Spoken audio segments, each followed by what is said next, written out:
When it comes to using LinkedIn search, there are some good practices to use, and there has been a couple of changes quietly, good changes. I just wanted to highlight a couple.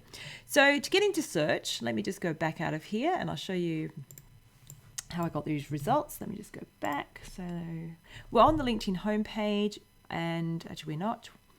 We're in profile views, but either way, wherever we are, it doesn't actually matter because we're going to access this search, which is accessed through this feature up here.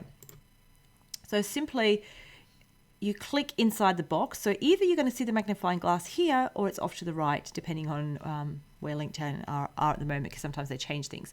So if you click on the magnifying glass, it takes you to the search area, which has got all the advanced features. You can search by people, jobs, posts, companies, groups, and schools. And then you've got all these filters to the side here. So if you're searching people, you can then put in whatever you're searching for. And I'll just put in the search I just had before. Now down the side here, you can put in, are they your first level connections? So these are your current connections. So if I click first, it's going to search my first level connections for physiotherapist and let me try to do that again, and health.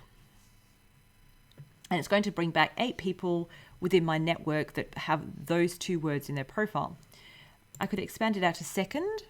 So it's connections of connections. And I can take away first if I don't want to actually look at who I'm already connected to. Maybe I'm doing this to expand my network. You've also got the ability to add keywords. So you can, and these are the fields. It could be on name. It could be job title, company. You've got locations. So let's add in Perth because that's where I am. Let's see, that's 255 results. And I can go through and customize and add a few more fields as well.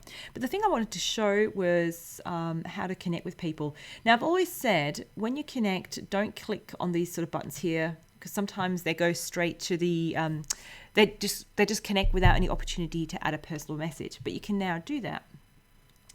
But depending on who they are, now we know that these people have these particular words in and they're in Perth.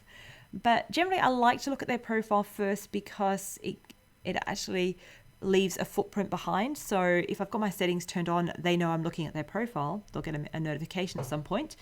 And then I've sent them a connection request. So they get 2 triggers. If I just connect with them, I'm not looking at their profile.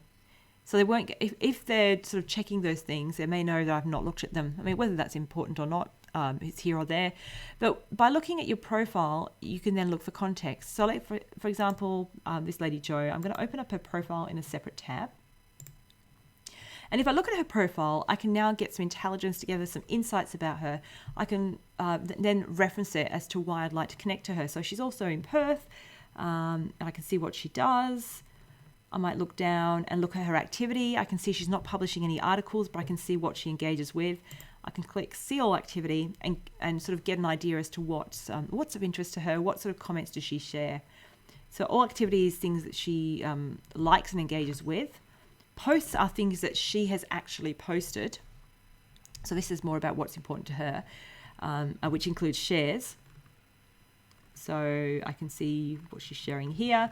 And articles are obviously longer pieces that you're publishing directly on LinkedIn, kind of like a blog. She's not publishing any.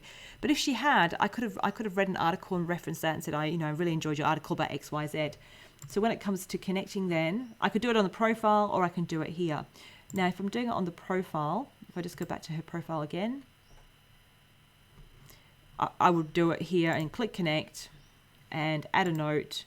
And then say what it was about, why I wanted to connect, what I enjoyed about her content, something personal that relates to the fact that I'm looking at her profile. On the other hand, if you're doing a quick search, you've found the person you're looking for, you don't need to look at them further because you actually know them. You can click the connect button here and still do the same thing. So you can add a note. So I certainly would recommend wherever you are and wherever you're connecting, take the time to add a note so that you can introduce yourself. Think about it as you're networking in person. You wouldn't just run up to someone, hand them the business card and run off. You'd actually stop and say hi, introduce yourself, and then get to a point of exchanging cards. So that's what you want to do here. Take the time to have a conversation while you're shaking hands, while you're swapping cards. So it's really good that you can do it here. There are some areas that you get a list and you'll see connect and it won't allow you to do a message. If you ever come to that scenario, because LinkedIn does change things from time to time, what you can do then is once you've connected, go to their profile and send them a message.